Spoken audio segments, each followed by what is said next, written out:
టేస్టీగా ఇంత ఎమ్మిగా నల్లకారం ఎలా చేయాలో దీని ప్రాసెస్ మొత్తం చూడండి. ఇది ఆంధ్ర స్టైల్ నల్లకారం అండి. చాలా బాగుంటుందండి. తింటే అస్సలు వదలరు. మిక్సీ కొట్టేటప్పుడు వేద్దాం, వాసన వచ్చింది, బాగుంది. ఇందులోకి జీలకర్ర కూడా వేసుకున్నాం. జీలకర్ర కొద్దిగా వేసుకొని నేను 2 స్పూన్స్ వేసుకుంటానండి. ఎందుకంటే జీలకర్ర వాసనే మనకు బాగుంటుంది నల్లకారంలోకి.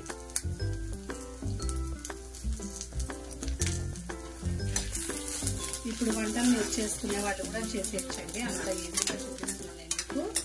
నా రెసిపీ మొత్తం చూడండి. మనం చింతపండు కూడా వేయాలండి. చింతపండు వేస్తేనే టేస్ట్. చింతపండు వేసుకొని నల్లకారంలోకి బాగుంటుంది. ఎంతో నేను మీకు చూపిస్తాను మిక్సీ వేసేటప్పుడు.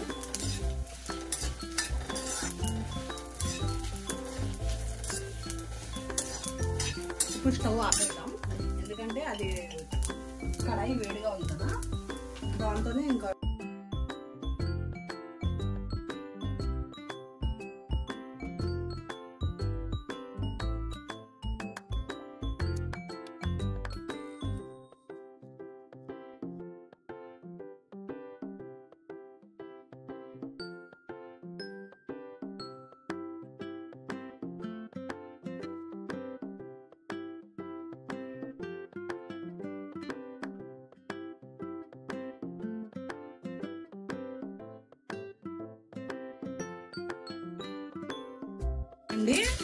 ఇప్పుడు మనం మిక్సీలో వేసేద్దాం ఫ్రెండ్స్. ఇందులో కరివేపాకు కూడా వేసాం కదా, కరివేపాకు ఎక్కువే వేసుకోవాలండి.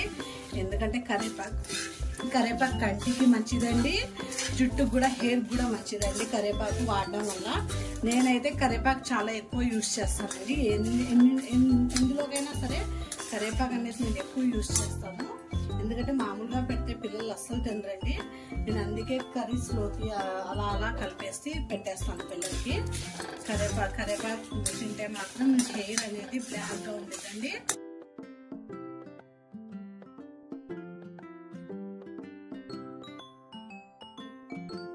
మిక్సీలో వేసేద్దాం.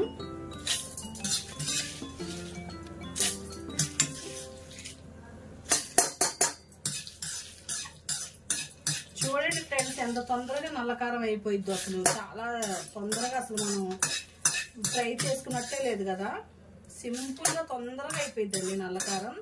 ఎంత రాని వాళ్ళైనా సరే ఇట్టే చేసేయచ్చు నిమిషాల్లో.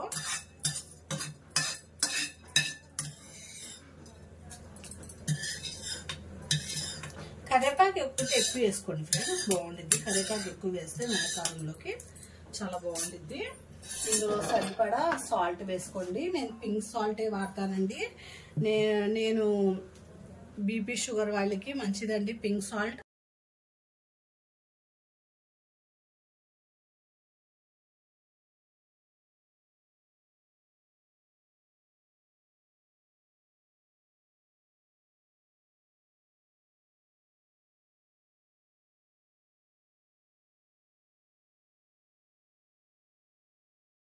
ఎంతో ఎమ్మిగా ఉండే నల్లకారం రెడీ అయిపోయిందండి. ఇడ్లీలోకి, దోశల్లోకి ఎమ్మిగా ఉండిద్దండి.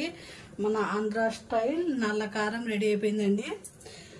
సూపర్ రెసిపీ అండి, మీరు ట్రై చేయండి. ఎంత వంట రాని వాళ్ళైనా సరే ఇట్టే చేసేయచ్చండి. మన ఆంధ్ర స్టైల్ నల్లకారం ఇలా చేసుకోండి ఫ్రెండ్స్, చాలా బాగుంటాయండి. నా రెసిపీస్ టేస్టీ